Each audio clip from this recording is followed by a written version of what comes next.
Prove the formula of Gauss law. हाँ भैया, तो हमको ये प्रूव करना है, ठीक है, सिद्ध करते हैं। तो सबसे पहले हम लोग क्या करते हैं, इसमें डायग्राम, डेरिवेशन कोई भी है, सबसे पहले हम उसमें डायग्राम बनाते हैं।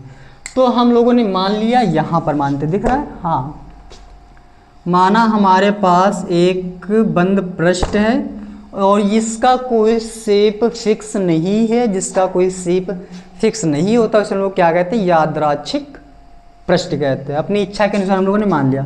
अब इससे, इसके पृष्ठ से और केंद्र से r दूरी पर एक बन रहा है, कोण बन रहा है, जिसे हम लोग क्या कहते हैं, आंतरिक घन कोण कहते हैं।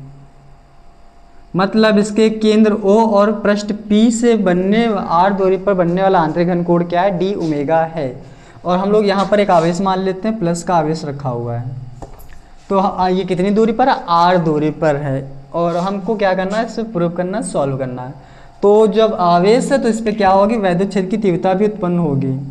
तो हम लोग इसमें लिखेंगे कि इसकी थ्योरी क्या लिखेंगे। माना हमारे पास एक बंद पृष्ठ है जिसके केंद्र से r दूरी पर एक P बिंदु है जिस पर प्लस Q आवेश स्थित है।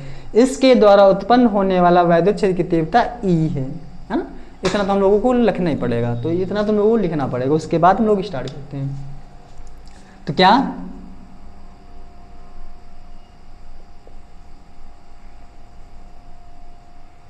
पृष्ठ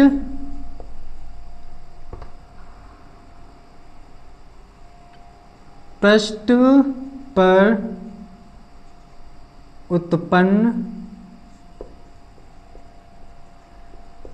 वैद्युत क्षेत्र कितना होगा, E = 1/4 pi epsilon not Q upon में r²। ये तो सभी को पता है कि किसी पृष्ठ पर अगर आवेश है तो उससे इतना वैद्युत क्षेत्र उत्पन्न होता है, ये तो सभी को पता है। जब इतना वैद्युत क्षेत्र उत्पन्न हो गया तो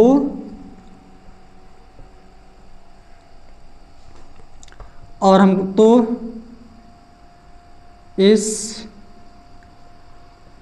पृष्ठ का कुल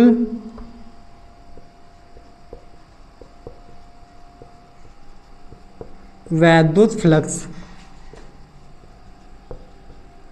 तो वैद्युत फ्लक्स क्या होता है, फाई = जो कुल होता है समाकलन E vector dot ds vector, ये होता अपना वैद्युत फ्लक्स का फॉर्मूला।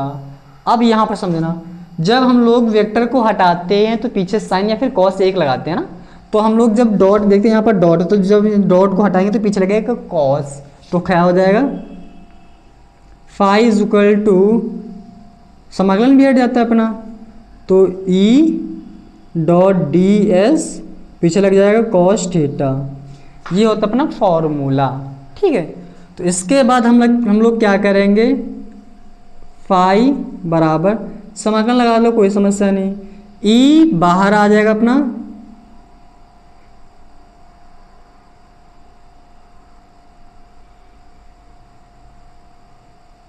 और ds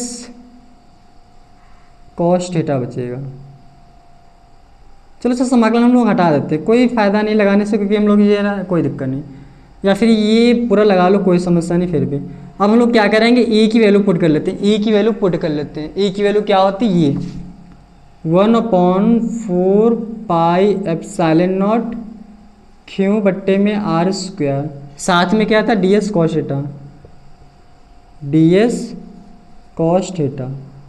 अब थोड़ा सा ये तो हम लोगों को समझ में थोड़ा सा आया होगा, कुछ नहीं किया है, ये रखा, हम लोगों ने इसको हटा दिया वेक्टर को हटाने के बाद हम लोग क्या लगा देते हैं, cos θ लगाते हैं, cos θ लगा दिया, फिर E की वैल्यू पुट कर दी, बाकी इसको इसे नोट डाउन कर दिया। अब हमको पता है क्या, फाई बराबर समाकलन, टोटल समाकलन है 1/4 पाई एप्सिलॉन नॉट Q, तो ds cos θ बट्टे में r²। और ये सभी को पता है ये क्या होता है, अपना आंतरिक घन कोण होता है। आंतरिक घन कोण के तरफ हम लोग d ओमेगा रख सकते हैं, है ना। तो फाई इज इक्वल टू, ये पूरा बाहर आ जाएगा, कॉमन है, क्यों बट्टे में 4 पाई एप्सिलॉन नॉट समाकलन, इसके जगह पे रखेंगे हम लोग क्या, डी ओमेगा, जहां डी ओमेगा क्या है, आंतरिक घन कोण है।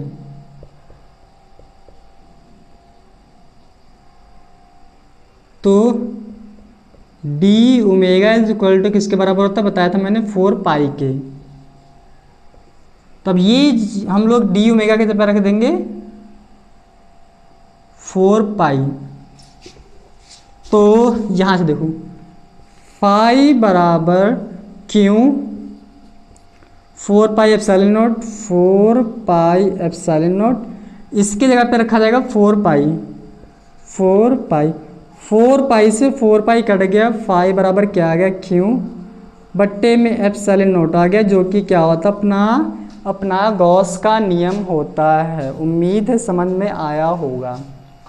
एक बार हम लोग फिर से समझ लेते हैं। क्या अपने पास ये था आंतरिक घन कोण डी ओमेगा था, तो हम लोगों को पता है अपने पास कोई आवेश है, उसके द्वारा पृष्ठ पर वैद्युत क्षेत्र इतना होता है, is equal to 1/4 pi epsilon naught Q ऊपर में r स्क्वायर इतना होता है। तो इस पृष्ठ का कुल वैद्युत फ्लक्स कितना होगा हम लोगों को पता है। फ्लक्स का फॉर्मूला ये होता है, फाई बराबर समाकलन E vector dot D S vector. तो हम लोग जब इसको हटाएंगे और वेक्टर को हटाएंगे तो पीछे कॉस लग जाएगा, कॉस लगा दिया। फिर क्या किया, ई की वैल्यू जो थी, ई की वैल्यू उठा के इसमें रख दी, वैल्यू रख दी। फिर क्या किया, आर स्क्वायर को पीछे रख दिया, आर स्क्वायर को पीछे लिख लिया। इसके जगह पे हम लोग क्या रख सकते हैं, डी ओमेगा रख सकते हैं। और इसको हम लोगों ने क्या किया, बाहर निकाल लिया, और ये समाकलन, और इसके जगह पे हम लोगों ने ये रख दिया। हमको पता है समाकलन डी ओमेगा क्या होता है, जहाँ पर समाकलन डी ओमेगा आंतरिक घन कोण है जिसकी वैल्यू 4 पाई होती है। हम लोगों ने इसके जगह पे 4 पाई रख दिया, 4 पाई से 4 पाई कट गया, क्यों, और नीचे एप्सिलॉन नॉट बता, यही होता है अपना डेरिवेशन, जो कि आसानी से प्रूफ हो गया। उम्मीद है समझ में आया होगा। तो हम लोग इसको इरेज करते हैं। अब इसकी जो अन्य प्रयोग हैं उसको पढ़ लेते हैं एक एक करके।